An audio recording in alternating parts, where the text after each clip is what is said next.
काय म्हणले फटफट उचलले काहून अजून लक्ष्मण उठला नाही की फटाकड्या वाजन झाल्या बघितलं सुसेनानं खाली मान घातली मारुद्र्यानं लाल डोळे केले हात मारले मारुद्र्यानं म्हणले सुसेना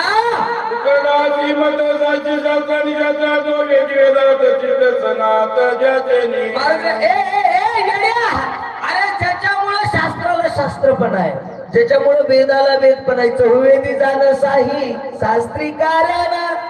18ही पुराण हरिशी गाती जेने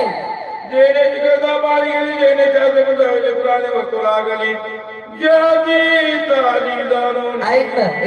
अरे ज्याच्या सत्तेवर ज्याच्या चालीवर महाराज म्हणले तुझी या सत्तेने वेदाशी बोले सूर्याशी चालणे तुझी या बोले ऐसा तो एक समर्थाचा धनी त्या विचाराने लग्नाचा समजून करीता